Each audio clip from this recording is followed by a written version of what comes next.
Okay, so thank you, George. So I'm going to talk about the CoMeT simulator, which we are building in the University of Amsterdam. So I want to start with a little bit saying about myself. So I'm Dr. Anuj Pathania. I am from New Delhi, India, and I did my doctorate from Karlsruhe Institute of Technology in Germany. And I specialize in the area of computer systems with focus on low power design, embedded system, and electronic design automation. And I have been with University of Amsterdam for now last 4.5 years as an assistant professor. So I'm going to start by talking about von Neumann architectures. So almost all the computers you see today are of von Neumann architecture, where they have three parts. One is an input out device and an output device, and these devices are connected using a processing unit, which can be of different types, but basically is bifurcated into two parts, one for processing and one for memory. So the processing is where your computations happen, and memory is where your data is stored.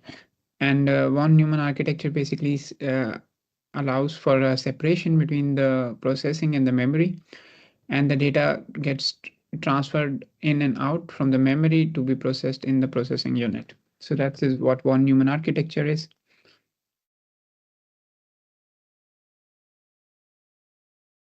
So this is how von Neumann architecture is realized in a 2D processor. So mainly the main memory and the CPU, they are separate and they're connected using an interconnect uh, using the motherboard. So almost all processor designs from before recent years used to follow this particular design. So the problem where with this particular design is that first, the bandwidth of the interconnect is limited. So there's only so much data that can be transferred between the CPU and the main memory. And also the CPU and main memory are also very far away. So this leads to a lot higher data latency than what we want. So, but if you look at the today's high-end applications, whether we're talking about gamings, whether we are talking about AI-based image speech recognition or generative AI or virtual reality and augmented reality or high def videos. So, if you want to do all these computations on chip, one of the main bottleneck here is that all these applications are highly memory intensive. So that means that they require a lot of data to be moved in between memory and compute in it for it to work. And then the computation itself does not become the bottleneck, but the memory bandwidth kind of becomes a bottleneck. So we can't run our CPU or the processing unit as fast as we would like them to run because we cannot feed them enough data. So to address this problem, which is also called the memory IO bottleneck or the memory wall, new designs for non-von Neumann architectures were proposed.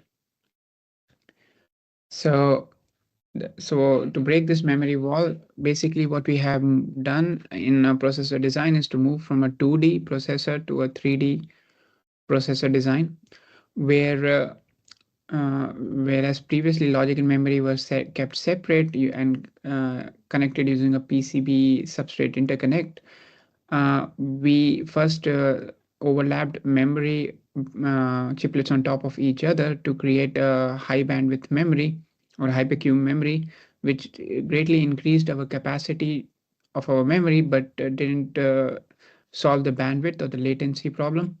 So what we did was that we, in a 2.5D processor, which is now everywhere, for example, all the latest processors from Apple Silicon use a 2.5D processor design, that the logic and memory were put together into the same package using interposer. Consequently, the latency went down and the bandwidth increased. And the final piece of the puzzle that was left to do was to stack the memory directly on top of the logic, which allows for 3D interconnect connections between the memory and the logic, allowing for a massive increase in the bandwidth and very low latency. But this came with some undesirable consequences, which basically came in terms of heat. And if you're doing high performance computation, whether it's in mobile, desktop, or cloud, heat is your number one problem, because if you do not dissipate the heat, your chip will get damaged, and it has severe reliability consequences for your chip. So heat has to be taken away. In embedded form factor, that heat is especially difficult to take away, because we can't really put a fan on your mobile devices and so on because of the given form factor. The problem is that the 3D design make this worse. So what happened was, with the 3D design, is that you are putting the memory and the core and logic directly on top of each other, which increases, which causes the which in which you send the power for both the memory and the logic to the same die, to the same silicon, but the surface area which which you can dissipate the heat is severely reduced, because now you do not have the same amount of surface area while your volume has increased. So this kind of traps the heat in between the chip, which makes the thermal problem much worse, and makes our chips much more less reliable than before in case of 2D processors. So heat is fundamentally very bad for reliability of processors. When we are talking about the reliability, we talk about basically two kinds of reliability. One is hard reliability and one is soft reliability. So hard reliability basically means that heat, or due to computations, the transistors themselves physically start to break down until a point is reached where they cannot operate normally. So this leads to a permanent failure in the chip, and your processor or your memory kind of dies. And this is irreversible. On the other hand, we have soft reliability, in which what happens is that your processor, your transistor is stuck by a high energy particle, which kinds of shorts your transistor, which can lead to temporary transient errors. And these particles can come from outer space, and or this can comes from the radioactive decay in the chip itself. And uh, these particles are always hitting, but temperature kinds of make this problem worse, because higher the temperature is, higher is the electron mobility within your transistor, and consequently they become more susceptible to soft errors, and soft reliability of your processor goes down. So if you want to study reliability, what you have to do is that you have to first study thermals of a processor, because the temperature and the reliability are so interlinked with each other. So a lot of processors or embedded boards have thermal sensors in them, which actually can be used to do thermal research and maybe also for reliability research. But one of the main problems which we see with real world th- thermal research is that the sensors on the real processors, they do not have very high resolution in terms of spatially or temporally, which basically means that maybe there is only one thermal sensor somewhere on the processor, which cannot capture the hotspot forming all over the processor. uh, so it does not have the spatial resolution. And temporal resolution means that because the chip is physically itself is very small, the temperature moves very fast on the chip, and these sensors, if they update at a very low resolution, let's say once every second, then you're going to miss most of the thermal activity on your processor. So that's why the most common way to study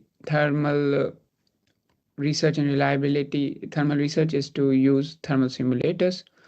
Also, it is very difficult to do reliability research on real processors, because reliability is a long-term phenomena. So it takes years or nearly half a decade, or maybe even a decade, for a chip to really break down, where it shows a significant wear down. And of course, we cannot wait so long on a real processor to slowly break down.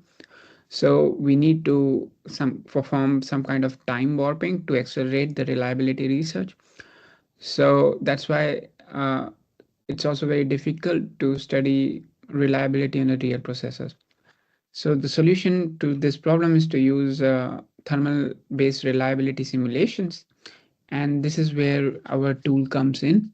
So what our tool basically does is that it connects several tools together. It's called CoMeT, and it's a tool chain which connects Sniper Simulator with MacPad and Cacti power simulators and Hotspot thermal simulator.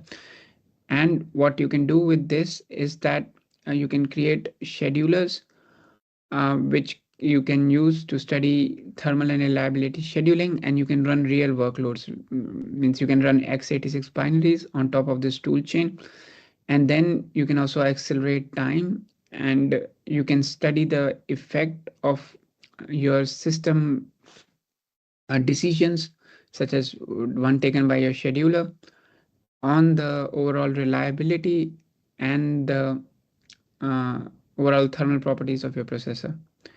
And all of this is open source, and the tool is being actively developed and used worldwide. So you can go on GitHub and download it. So this is how the simulation of the thermal looks like in this chip, in this simulator. So as you can see that this is a parsec benchmark binary running on a processor, and as you can see the heatsink on is on the top, and there are several layers of core or logic, and there are several layers of memory. And what is happening is that since heatsink is with the cores, even the cores produce more heat, they are much cooler. But on the other side, there is the PCB and there is no heat sink, and the heat is getting trapped by the memory layers, which are acting as a sponge. And heat is also very bad, especially bad for memory, because the data in the memory can get corrupted because of the heat itself. So this is something what is being produced in real time uh, by the simulator as an output.